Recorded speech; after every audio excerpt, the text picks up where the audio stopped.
Grandes, peludos, criollos, salvajes o muy tiernos. Nuestros mejores amigos pueden parecer muy diferentes y si algo tienen en común es nuestro amor por ellos. Por eso, debes vacunar a tu mascota contra la rabia para cuidar su salud y la nuestra. Llévalos al puesto de vacunación de tu municipio. Esta es también una forma de demostrarles tu cariño. Amarlos es tan fácil como vacunarlos. Secretaría Seccional de Salud y Protección Social de Antioquia. Gobernación de Antioquia. Antioquia piensa en grande. A continuación, el tema patología mamaria benigna está a cargo de la doctora Lina María Torres Vázquez, médica especialista en ginecobstetricia de la Universidad Pontificia Bolivariana, subespecialista en mastología, cirugía oncológica de la mama de la Universidad CES, miembro de la Sociedad Antioqueña de Ginecología y Obstetricia y de la Asociación Colombiana de Menopausia. Entiende el acto médico como un acto de amor y servicio en el que la cercanía y el acompañamiento al paciente hacen parte del proceso de la curación. Doctora. Bueno, buenos días. Muy feliz de estar acá. Gracias por los organizadores por tener en cuenta esta charla. La idea es que sea una charla muy práctica.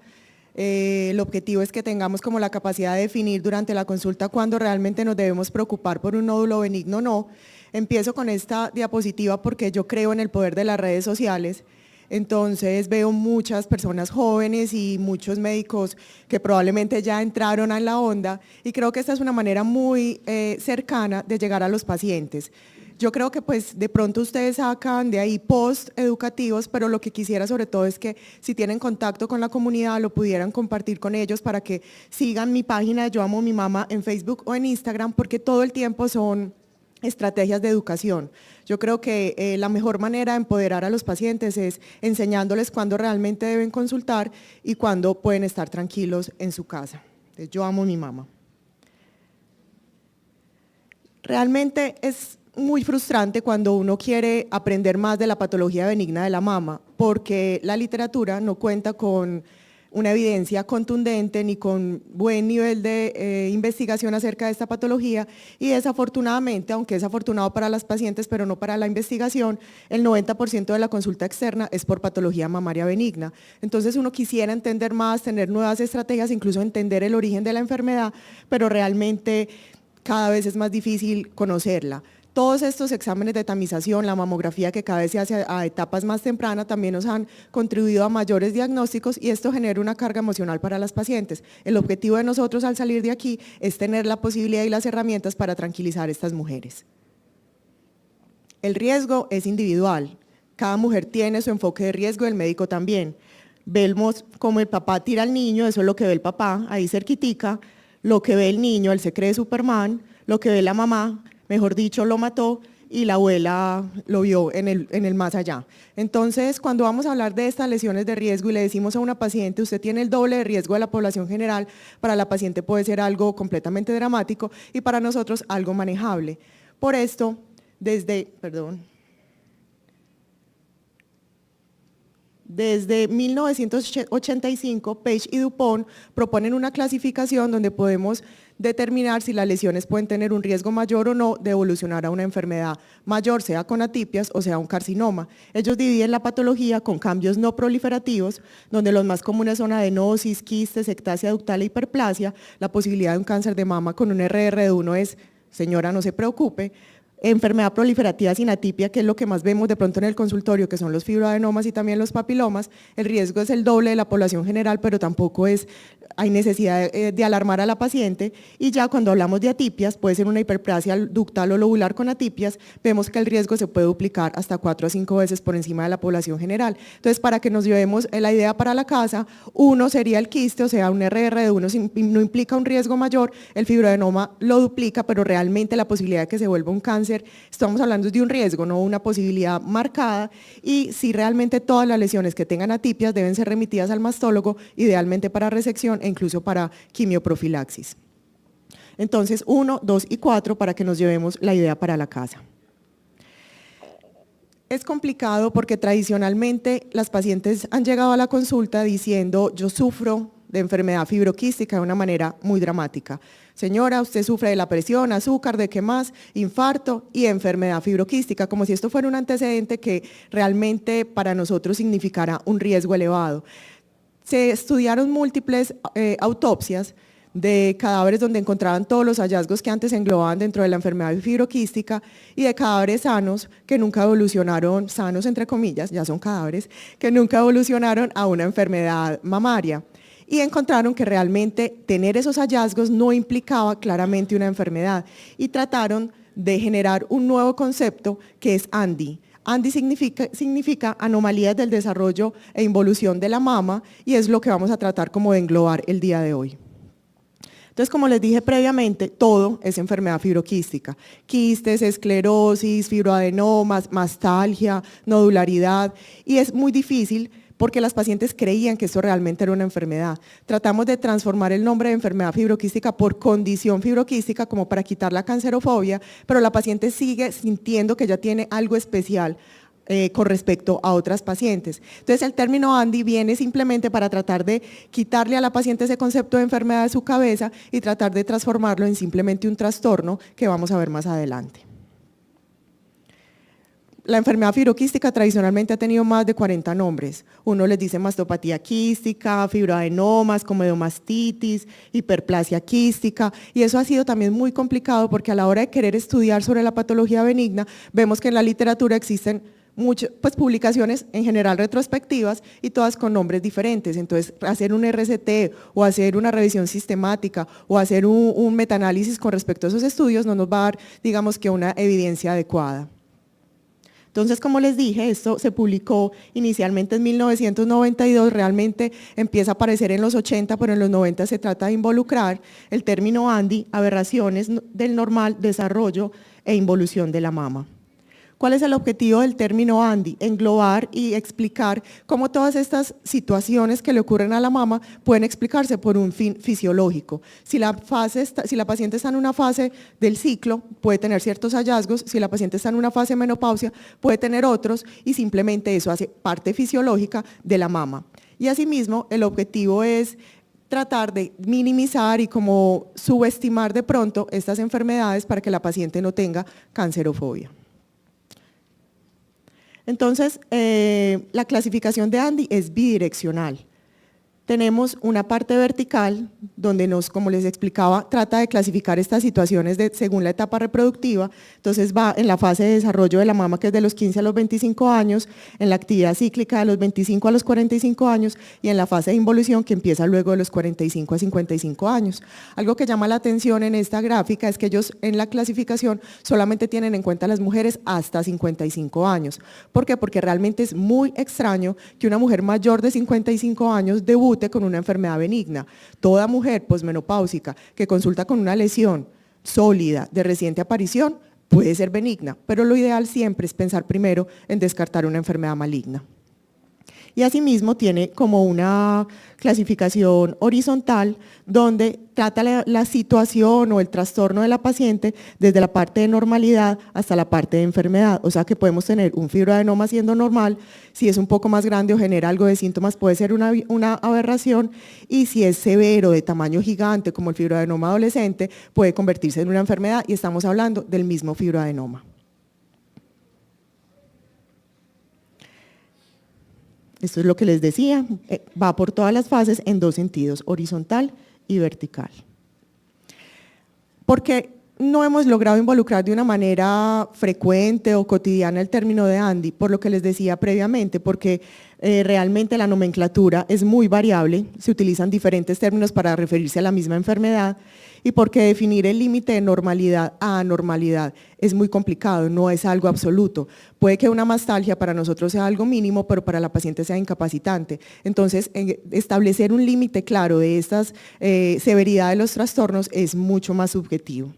Como les decía, y lo otro es la correlación clínica con los cambios histológicos. Pueden haber pacientes con biopsias muy alteradas que no sienten nada o que no se palpan nada, y esto hace también difícil establecer como un sine qua non, y quisiéramos entender lo benigno para pensar cuándo puedo llegar a tiempo para que eso no evolucione a algo maligno, y eso tampoco se conoce, no es un sine qua non, no todas las atipias, por ejemplo, terminan siendo un cáncer, pueden quedarse como atipias toda la vida y la paciente nunca evolucionará a una enfermedad maligna.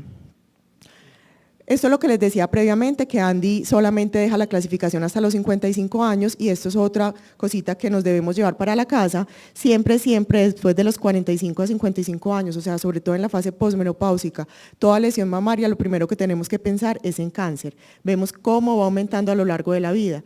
Al contrario, cuando son mujeres más jóvenes, vemos cómo el fibroadenoma, los quistes y las lesiones benignas van disminuyendo a lo largo de la vida. Entonces, siempre en una mujer posmenopáusica, por más benigna que sea el examen clínico o la ecografía, por lo menos tener un seguimiento adecuado para poder entender la evolución de esta lesión.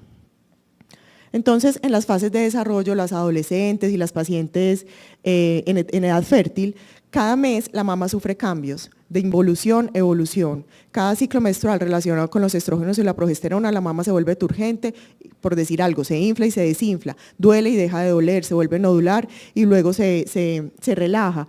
Esto puede considerarse, como les decía, un proceso normal, una aberración y una enfermedad. Entonces, puede haber simplemente una formación de lóbulos y estroma y eversión del pezón siendo un proceso normal, o puede ser ya algo de aberración como el fibroadenoma adolescente, la hipertrofia mamaria juvenil o la inversión del pezón, o ya considerarse una enfermedad como el fibroadenoma gigante, la gigantomastia, el absceso subareolar y la ectasia ductal mamaria, especialmente sintomática. Entonces, el fibroadenoma es la lesión más frecuente en la consulta, es nuestro día a día y el objetivo es que entendamos realmente cuándo estresarnos y cuándo tranquilizar a la paciente. Ya se engloba dentro del término de Andy, porque antes se consideraba una neoplasia, pero realmente se ha descubierto que el fibroadenoma ni tiene tratamiento, ni va, en general pueden involucionar. La literatura reporta que como un 15% hasta un 35% pueden involucionar, pero lo que uno ve en consulta es que realmente ellos pueden involucionar sobre todo en la fase posmenopáusica, pero en términos generales tienen un comportamiento estable. Entonces, dado que esto no tiene como ninguna implicación dramática para la salud de la paciente, la idea es de dejarlo, de encasillar como una neoplasia y considerarlo dentro del espectro de Andy, sea una alteración normal, una aberración o una enfermedad. Recuerden que en general son múltiples, pueden seguir saliendo a lo largo de la vida y pueden ser bilaterales. Siempre que vamos a hablar de un nódulo mamario, sea quístico, sea sólido, tenemos que tener pendiente la triple prueba: examen físico, imágenes y biopsia. Si hay correlación entre dos de estas tres cosas, podemos seguir adelante, pero si vemos que no nos cuadra este rompecabezas, es mejor hacer un alto en el camino y determinar qué está pasando.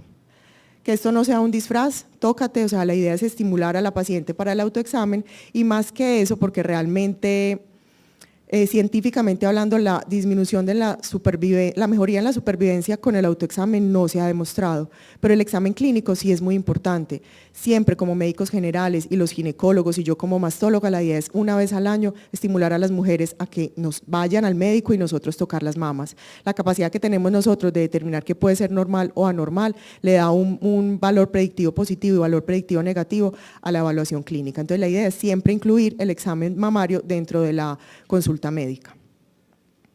Las imágenes, siempre miren las fotos. Una ecografía que no tenga un BIRATS abajo, no confíe en ella, repítala. Tiene que tener obligatoriamente el resultado del BIRATS, que es la manera de comunicarnos y poder saber cuál es el real riesgo de que esto sea una enfermedad maligna. Siempre miren las foticos. En las foticos siempre las lesiones que sean bien delimitadas, que yo logre ver todos los márgenes, que sea más alta que ancha, son de aspecto benigno. El cáncer generalmente es más alto que ancho y los márgenes son mal definidos. Es una sombra que uno no logra entender realmente de dónde a dónde va. Entonces, esto también les da las herramientas a ustedes para que le muestren a la paciente su foto, dada la explicación y ella quede tranquila con respecto a que la lesión no requiere mayor tratamiento. La mamografía también es otro de los factores, siempre mirar cuántos años tiene la paciente, si es una paciente joven, menor de 40, realmente no se beneficia ordenarle una mamografía, si es una mujer mayor de 50, claramente se necesita, y las mujeres de 40 o 50 es mirar factores de riesgo para determinar el beneficio de la mamografía. Siempre que veamos lesiones así bien delimitadas y múltiples, pues la primera opción es pensar en fibroadenomas porque el carcinoma se ve como una estrella, se ve completamente especulado. Y cuando veamos estas calcificaciones también en la mamografía, que son como crispeticas, también es clásico de los fibroadenomas. Súper importante siempre comparar con mamografías previas. Uno creería que él siempre era bonito y no. se ha compuesto. Entonces, eso pasa con las mamografías. Tenemos que ver la mamografía que trae la paciente y la mamografía previa, porque podemos pensar que un hallazgo, algo blanquito que vemos en la mamografía es completamente normal y resulta que al compararlo con la mamografía anterior, eso blanquito no existía. Eso puede ser una masa en evolución y realmente el beneficio principal de la mamografía para diagnóstico es lograr hacer el diagnóstico de cáncer antes de que eso sea realmente una masa, antes de que se vea por ecografía y antes de que sea algo palpable. Esa es la importancia de siempre comparar blanquito con blanquito, esto estaba o no estaba. Esto es muy sensible. Bueno. Entonces, triple prueba, examen físico que hacemos nosotros, las imágenes, mirar las características de la lesión y la biopsia. No todas las lesiones necesitan biopsia. Realmente, si vemos que tiene lesiones múltiples, que todas son con un examen clínico adecuado y que tiene una correlación con la ecografía, no necesariamente vamos todas las lesiones para biopsia. Se pueden hacer dos tipos de biopsia, puede ser el BACAF, que es una aspiración, no todos los patólogos tienen el entrenamiento, cuando son lesiones altamente sospechosas, lo ideal es hacerlo con aguja gruesa, que es el TruCut, pero por ejemplo en este momento hay un programa muy lindo que voy a aprovechar para dar la cuña porque me parece muy bonito y ustedes lo deben conocer, es un programa que tiene una de las EPS más grandes de nuestra ciudad, se llama Tiempo para Ti, y el objetivo es que toda paciente que llegue con un BIRATS 4A para arriba, 4A, 4B, 4C, 5, incluso 6 que ya hay diagnóstico, se vean en un programa donde en el mismo momento estamos en un consultorio, un mastólogo, un patólogo y un radiólogo, se le hacen todas las imágenes que necesite alrededor de una lesión sospechosa y se le toma un BACAF. El beneficio del BACAF para la lesión es que se puede analizar en el mismo momento por un patólogo supremamente bien entrenado y en caso de que vea células malignas pasa a la paciente al TruCut. Entonces, si es un fibroadenoma, la paciente puede hacerse un BACAF y el mismo día sale con un diagnóstico benigno, lo cual le da una tranquilidad inmensa. Y al contrario, si salen células atípicas o células neoplásicas, le ayuda al sistema de salud para correr y lograr un tratamiento oportuno. El TruCut es lo que tradicionalmente hemos realizado, como les digo, debe ser exclusivo también en las lesiones sospechosas, porque cuando hablamos de cáncer de mama necesitamos, más allá del diagnóstico, la inmunistoquímica de la enfermedad. Esta inmunistoquímica idealmente se debe hacer en una buena muestra y la buena muestra no la da el TruCut. Lo que les decía ahorita, la concordancia, no todo es como parece, a él le parece un ángel que nada que ver y así mismo pasa, uno puede ver una mamografía con una imagen muy fea, esta es la que yo les decía que el cáncer se ve como estrellado y resulta que el resultado me da fibroadenoma, eso no concuerda, entonces lo ideal siempre es parar la situación, remitir la ginecología, remitir la mastología, porque probablemente o la paciente va a necesitar una nueva biopsia o una resección para el mejor análisis. La concordancia, lo que decíamos, es muy importante también cuando miren biopsias realizadas por esterotaxia, o sea, biopsias realizadas por mamografía de microcalcificaciones, mirar que en el espécimen se bloqueó el cosito verde, ya, verlo ya, es que es muy lento, relento. No baja. Bueno, en los cilindros, mirar que siempre el radiólogo, ustedes miran la placa, que se vean punticos blancos, que se vean microcalcificaciones, para uno estar seguros que como son micro, es muy difícil, son biopsias difíciles de hacer, que sí estén seguros que se biopsió la parte que era. Y fuera de eso, en la patología, en el informe del patólogo, él también debe poner, se identifican microcalcificaciones en la muestra. Así uno está seguro que se biopsió lo que era, que el patólogo vio lo que era y que realmente es algo benigno. Entonces, como decíamos ahorita, el fibroadenoma es una de las alteraciones más frecuentes en consulta y según el grupo de Andy o basados en la clasificación Andy puede ser algo normal del desarrollo del lóbulo mamario, una aberración cuando ya empieza a medir de 3 a 5 centímetros o una enfermedad cuando mide más de 5 centímetros. Entonces, es muy importante en estas pacientes preguntarles por el crecimiento, no solo por ecografía, sino la parte clínica, porque cuando es un crecimiento rápido, así sea una paciente muy joven, hay que considerar en el tumor filodes. El tumor filodes es como un primito del fibroadenoma, ahorita lo vamos a ver más adelante, pero sí tiene la posibilidad de ser maligno, benigno o borderline. Entonces, toda lesión de crecimiento rápido, siempre sospechar un tumor filodes. El manejo depende en gran parte de la edad, como les decía, en una paciente posmenopáusica uno no la mira igual que una niña de 15, 16 años, entonces la edad es muy importante, la idea es que puede hacerse un seguimiento cada 6 meses por 2 años más o menos seguidos, hasta 18 meses a 2 años, pero si es una mujer mayor de 40 años siempre considerar la mamografía y mirar si hay correlación de la triple prueba. La resección no siempre se hace, hay criterios que son como absolutos, pero realmente pueden ser modificados porque sabemos que estamos hablando de una situación benigna, puede ser un tamaño mayor de 3 centímetros, pero en esto depende también mucho el tamaño de la mama para hablar de la parte estética. El objetivo de sacar las lesiones mayores de 3 centímetros es sobre todo para descartar el tumor filodes, pero si es una lesión que siempre la ha medido 3 centímetros, es muy poco probable que sea un filodes, no es una indicación absoluta de resección. Cuando hay un crecimiento mayor del 20%, les toca sacar calculadora y hacer las cuentas porque 1 milímetro no siempre es la diferencia. Cuando hay atipias, siempre hay que sacar. Cuando es un fibroadenoma complejo es cuando nos reportan de pronto el fibroadenoma en la ecografía con contenido quístico o en la patología nos dicen asociado a áreas de adenosis esclerosante o asociado a atipias o asociado como algo más. Y en pacientes mayores de 40 años, individualizar. Esto es lo que les decía, nos reportan adenosis esclerosante en la patología asociada al fibroadenoma, calcificaciones o cambios apocrinos. Esto sí nos aumenta el riesgo de que esta enfermedad tenga un upgrade, o sea, que en la resección sea una lesión más allá que un fibroadenoma.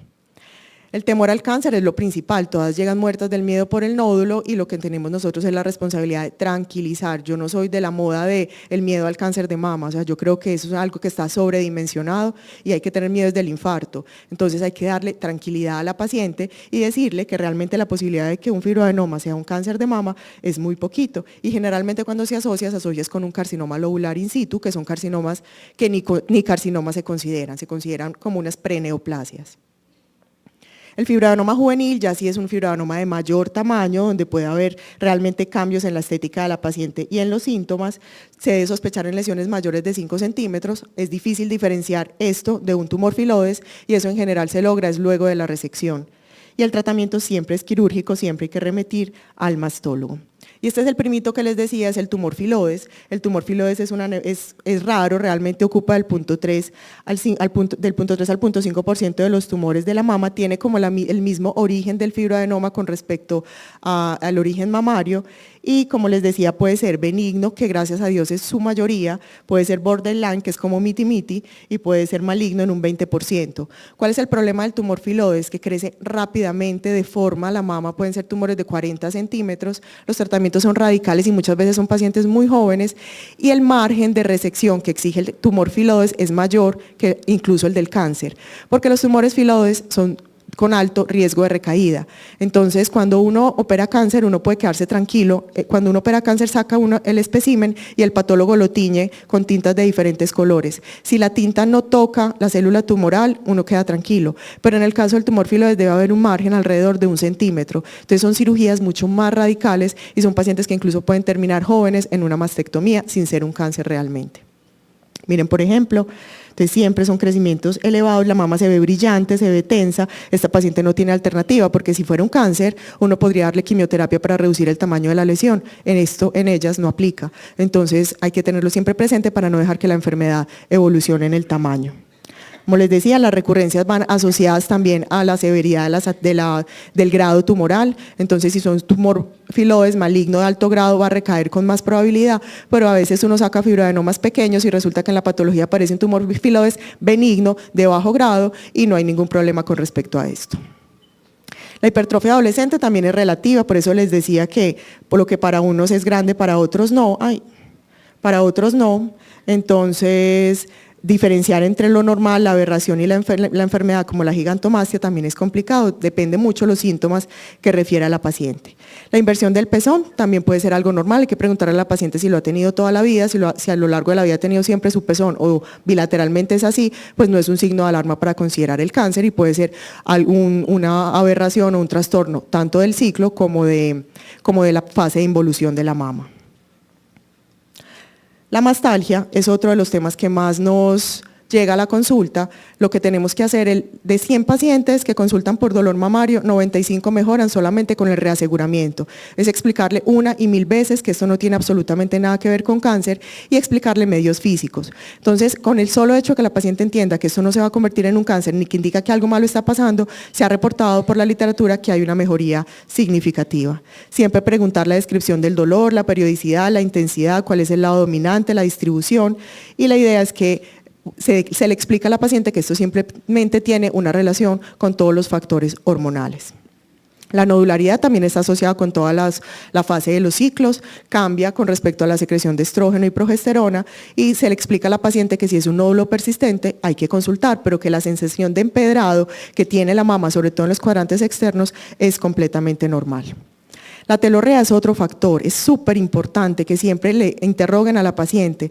La secreción por los pezones solamente es importante si es unilateral, persistente, sanguinolenta y espontánea. Son muy ociosas y también hay médicos que les indican que debe hacer extracción.